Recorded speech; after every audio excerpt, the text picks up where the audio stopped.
XAML. In this video, we'll understand the concept of relationship sets and the attributes and different types of attributes.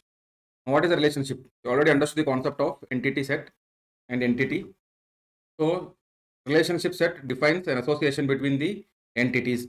For example, say that I have a student entity set. Let us assume that each student belongs to some or the other department. So, there are two entities, student entity set and department entity set. Now, student is related to a department. So, there exists a relationship between the student entity set and the department entity set. So, in ER diagrams, we represent the relationship as the rhombus. So, we'll give some meaning or name for this. So, belongs to. The relation is belongs to. So, student belongs to department. So, a relationship describes how two or more entities are connected in the real world.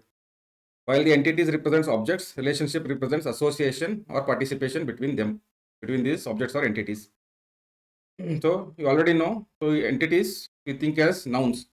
So similarly, relations are something which are in action, belongs to, okay, works for. The relationships are usually identified using the verbs in the problem statement. A single connection between specific entities is called relationship instance. For example, say that there is a student. Let us say there are two attributes, student ID, which is a key, and then student name. Then department has department ID and then department name. These are the attributes. So for example, let us take an entity instance, the student ID 101, comma, say Anil, and there are multiple departments. So department 1 CSC, department 2 ECE, and so on. These are the other entity set instances. Here there may be 102, say Kevin. Now each instance of this entity set is associated or in relationship with the department. Okay, for example, Anil may belong to say CSC, so he is related to CSC department. Kevin is related to say ECE department. Okay, so each student entity is associated with the department entity, so they belong to. This is the relationship they have with those entities. So one more example. So for example, say we have two entity sets, customer and product. So customer is one entity set and product is another entity set. So entity set means it contains multiple customers. So each customer is one entity. So there are set of customers becomes customer entity set. Similarly, product entity set. They are related. Say buys. So customer buys a product. This is a verb. Buying is a verb. So they are related like this. For example, instance, Anita is a customer. She buys a product laptop. So this is the relationship. She buys. Anita buys laptop. So that is how the relationships are defined between the entities. So now we'll see the concept of degree or arity of a relationship set. So that is nothing but the number of different entity sets participating in a relationship set is called the degree of relationship set. So this is one entity set. So this is another entity set, and there is a relationship set between these two entity sets. Okay, say this is entity set 1, entity set 2, and then there is a relation R1, relation set R1. So instance of each entity E1 is associated with entity E2 and have the relation R1, instance R1. So what is degree here or arity means number of entity sets that participate in the relationship. For example, here 1, 2. So 2 entities. So degree is of this relationship is 2. That is how we define. So it will count the number of entity sets participating in the relationship. It will give the degree or arity of the relationship set. So the relationship set R1 here has a degree 2. So there are different based on the number of entity sets participating in a relationship set. First one is the unary or recursive, where degree is 1. Okay, so it's a typical case where there is only one entity. Let us say employee. Employee is the one entity, and we have a relationship set. So say manages. See, to take an example, an employee can be a manager as well as a subordinate. That means he can be a supervisor. Employee can be a supervisor or a manager in a company. He manages his team. So he is also employee of that company, and other his subordinates are also employee of that company. So this is a recursive relationship or unary. That means there is only one entity involved, one entity set involved. So the employee manages or supervises the other employees. his subordinates. Supervises subordinates. So managers or supervisors. Here supervisor. So employee has a supervisor role. So there are different roles. Employee can be manager, that is a supervisor who manages his subordinates or his teams. So without the role label, the meaning becomes ambiguous. So unary degree 1, and it is also called as recursive relationship. Now if you have two entity sets, the degree is 2. So if two entity sets are participating in the relationship, then we call it as binary relationship. So example, doctor in a hospital management system, doctor treats the patient. Treats is a relationship. Is patients. Here doctor is the entity set and patients is another entity set. And then treats is the relationship. So here two entity sets are participating in my relationship. So the degree is or arity is 2. Similarly, ternary relationship, where degree is 3. That means 3 entity sets are participating in the relationship or associated in the relationship. And this cannot be represented using only pair. See, when I say degree 3, all 3 entity sets should be participating in that relationship. For example, here there is a trainer or a coach entity set. Trainer teaches a particular course. Teaches the particular course. So course is also entity set. And in that course, there are different sections of classes or different batches. Okay, so batches is also one more entity set. So how will you read this ER diagram? So which trainer, because it's a trainer entity set, which trainer teaches which course, okay, and which batch. So all 3 entity sets should be participating in the relationship. Then only we call it as ternary or degree 3. Now in general, if there are more than 2 entity sets participating, we call it as N-ary relationship. So when n equal to 3, ternary, n equal to 2, binary, n equal to 4, like that. So for example, let us take n equal to 4. So example is supplier, part, project and contract. So there are 4 entity sets. There is a supplier which supplies some parts. So he has to supply some parts. Parts is also entity set. So there is a relationship between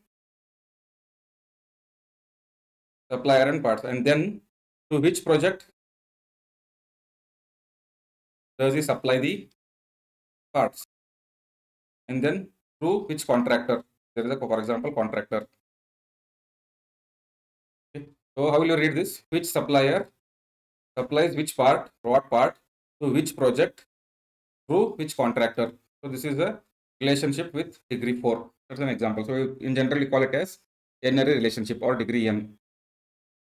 Now we'll come to the concept of attributes. You already seen the concept of attributes. Attributes are the properties of the entity sets or entity. So attributes are descriptive properties of entity type. They specify information stored about the each entity instance. For example, student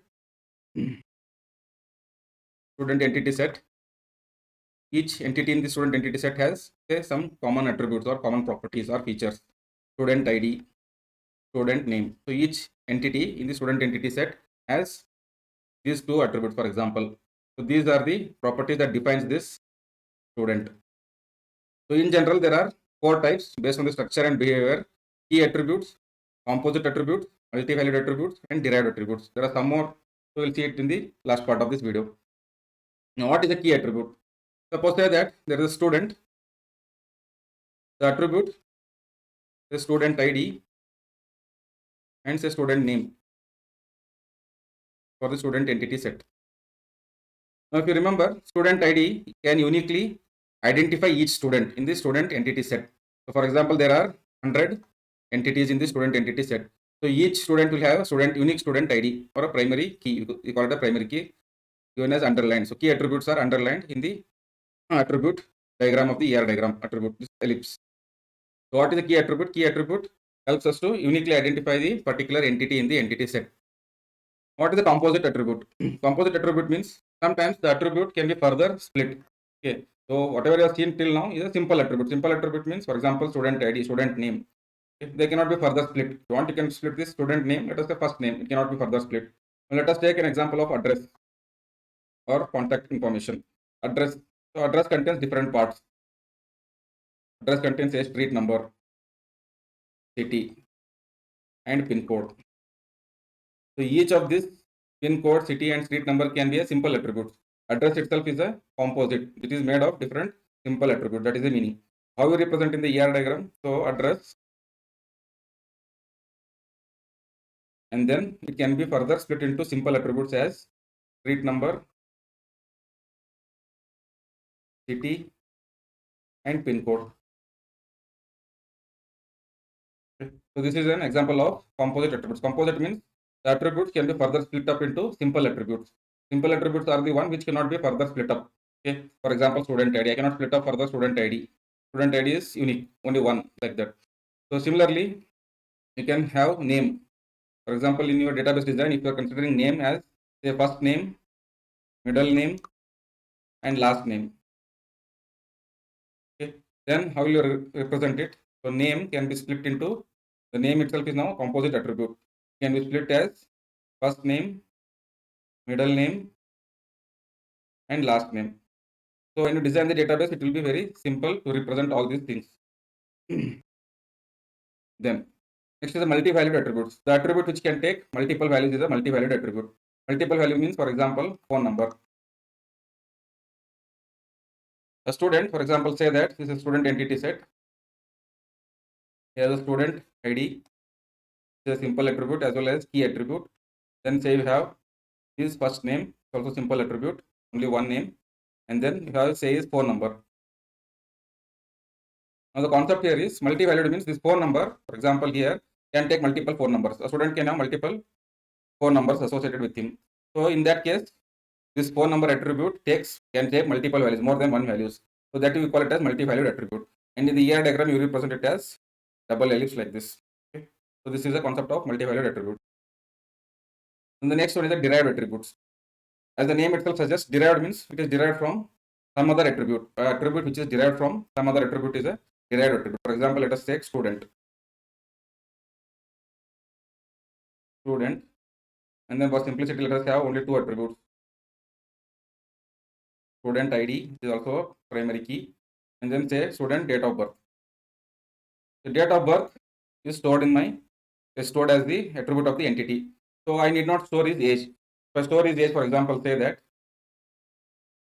I will represent it as dotted OL, which indicates derived attribute. Dotted OL indicates derived attribute. That means what, this attribute is not set in your entity value. So it is calculated using date of birth. So current date, okay, minus your date of birth will give your age. So this is derived from date of birth.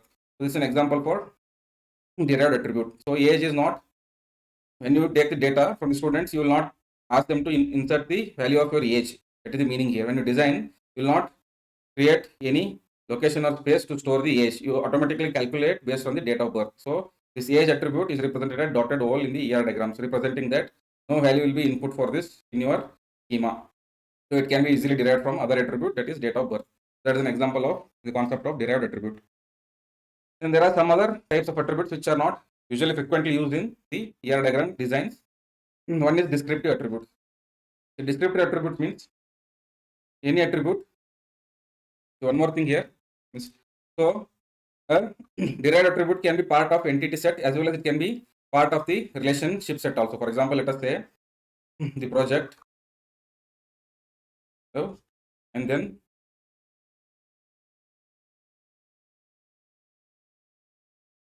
employee. So employee works in a project. Okay. So how much amount he is paid? Okay. For example, depends on how many hours he works. Okay, and what type of project he works. So there are different attributes say for this. So here it depends on both. Okay. So I can also add a derived attribute here. Dotted. So say amount or salary here. Based on the project he does and what is the rate of that project per hour or per day, whatever it may be. Based on that, I can calculate. Okay. So employee works on a project and based on the hourly pay or day pay, I can calculate the amount to be paid. Okay. Amount paid. So what is the meaning here? A derived attribute can also be on the relationship set as well. What is the descriptive attribute? A descriptive attribute is nothing but any attribute that is attached to your relationship set is called a descriptive attribute. For example, a student and then the department. Okay. So student belongs to department. So there is attribute say in can topper to indicate topper. Is he a topper of the department? Okay. Say topper is set. So this attribute indicates whether this particular entity, student entity in that particular department is a topper or not. So this attribute what you say topper attribute here is a descriptive attribute. Any attribute attached to your relationship set is called as a descriptive attribute. And what is a stored attribute? Stored attribute means you store it only one. You get it from the user and store it for the permanent storage. That means what you will not change that values. For example, student. I will input from the student date of birth. So this date of birth is stored attribute because once I take his date of birth, I am not going to change it. Or say for example, student USN. Once the USN is given, USN cannot be changed. Or USN means unique serial number or university serial number, which is unique throughout your university for each student. So this cannot be changed. So these are the examples for your stored attributes. They are already stored. They cannot be changed. And then there is a null attribute. That means if any attribute can take the null values. So for example, say that there is a instructor or faculty who handles a course. Okay. So it has course ID and course name. Here instructor ID, and then say his name. Now, initially, when the classes are starting, the instructor may not be assigned to any course. So the relationship is what the course will be empty. That means at this point I don't know the value, so I'll put it as null. So such attributes which takes the null value are called as null attributes. Now we'll see more on null values. So this play a very crucial role in database design. So again, you'll see this in your relational model as well. So null values in ER modeling. Null value indicate the data value does not exist in the database as of now. So there are three types: not applicable, unknown, missing, unknown, not known. So what they mean? They're simple. Attribute does not apply to the entity. So not applicable means, say for example, middle name. In your database design, you have created first name, middle name, and last name. So many of them may not be having middle name. So in that case, what you will insert in the database, you will insert it as null. So here, because it is not applicable, it doesn't mean that the value doesn't exist. So I cannot do anything. So I have to insert null. So it is not applicable. For some entities, the middle name is not available. Unknown or missing. The value exists but is not recorded. What exactly it means? For example, seen in the previous example, name of an instructor not entered. For a particular course who is handling at the beginning, the instructor name may not be inserted. So the value exists, the instructor exists in the college, that is the faculty exists in the college, but he has not been yet inserted for a particular course or given particular course. So that is unknown. So null value will be inserted. That kind of null value is unknown and missing. At this point, we don't know, but it is there, missing. Value is missing. Unknown and not known. It is unclear whether the value exists or not. We don't know whether, for example, instructor exists or not. Say, for example, apartment number. So every house may not have apartment number. Okay, you have a house number, a different identity for your house. So every house, when you design a database, if you put apartment number as one of the attribute or column, then everyone may not be having the apartment number. So this value is unknown, not known. Okay. So thank you for watching. Please like, subscribe and share. In the next video, we'll see about the concept of cardinality ratios.